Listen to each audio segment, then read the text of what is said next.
Donald Trump never liked the fact that Capital One, the bank, closed 300 of his bank accounts back in 2021, having more to do with allegations of fraudulent and persistent fraud in his businesses, with an investigation that had started with Attorney General of New York, Leticia James, which culminated in a very large $450 million fraud finding against the Trump organization. And Capital One headed for the exits, and gave Donald Trump and his Trump organization about 3 months to get out of their bank. And now that he's president and he's in control of all the bank regulators and all the like of that, he's decided to go hire one of his favorite lawyers down in Coral Gables, Florida, and have him run into court and file something in the complex business litigation division, where I regularly practice, trying to argue that Capital One should be declared to have violated the law, consumer protection statutes, because without any damage whatsoever, because Donald Trump doesn't like the fact that he had to go find another bank. Lots of banks got out of the business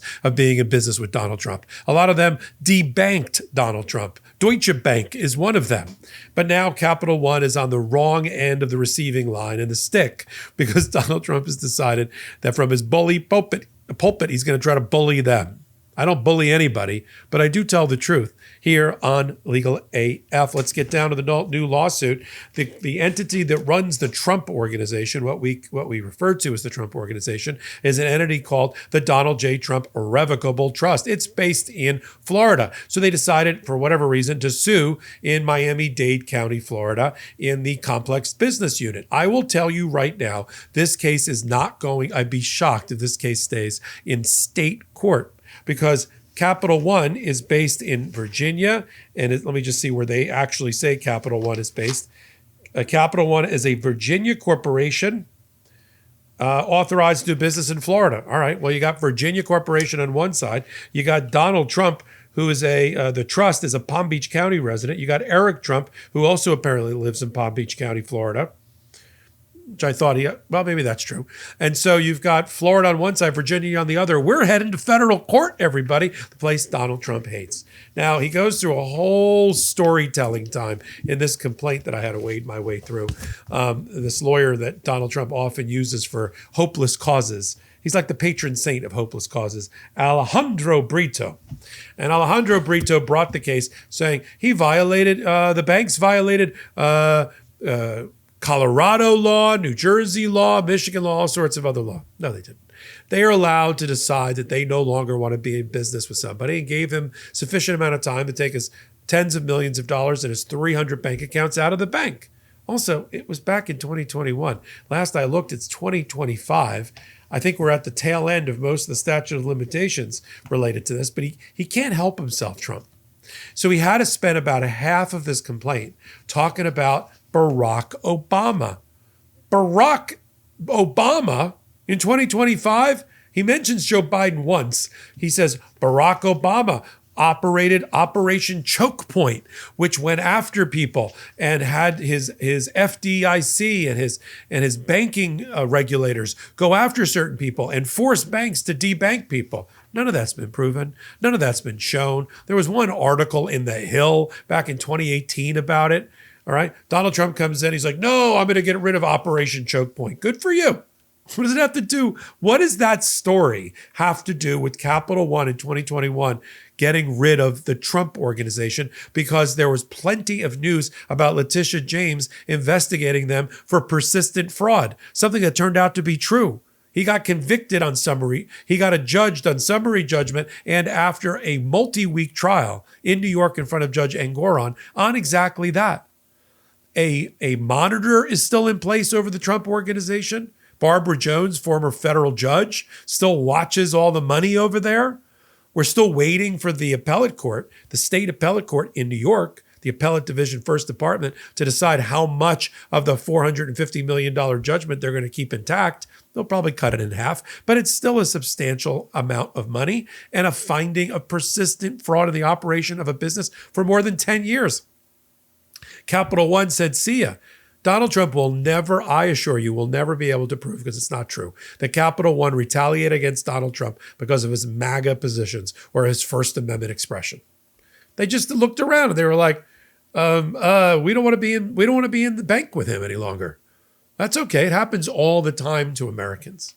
It just never happened to Donald Trump. He doesn't like it.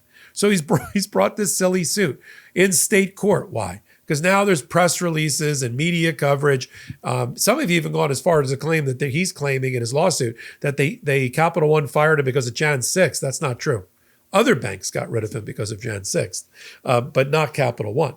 So why is it filed in state court? Let me let you into a little secret. Is because they want to take a shot at having a state court proceeding and have this very long and broad speaking pleading that they can use as a press release, which they've done before. And then when it gets transferred to federal court with something we call removal, because Capital One has the right to remove this case because there's diverse jurisdiction between somebody from Florida, somebody from Virginia, and the amount in controversy is worth obviously more than the jurisdictional limit of $50,000. It will go to federal court, And the federal judges down in Florida, by and large, especially in Miami, are very good. There's one in particular that I have my own opinion about, but the rest of them I know well. I've practiced with them. I practiced when in front of them when they were in state court, when they got elevated to appellate court or then federal court or the Supreme Court of Florida. I know a lot of the judges down in Florida, and including the one this will likely be assigned to. I don't think it lasts long in state court. I think it goes, like I said, over to federal court relatively quickly. And I think Capital One will be able to dispatch this case, and if they're smart, they'll bring what's called Rule 11 sanctions, meaning this case is completely meritless, put the lawyers for Donald Trump on notice of that, and they'll try to get attorney's fees and costs. Now, if you think that doesn't happen that often, that's true. But with Donald Trump, it happens a lot. Donald Trump actually got sanctioned under Rule 11 when Alina Habba got together and decided to sue the Democratic National Committee and Hillary Clinton. They got sanctioned over $1 million.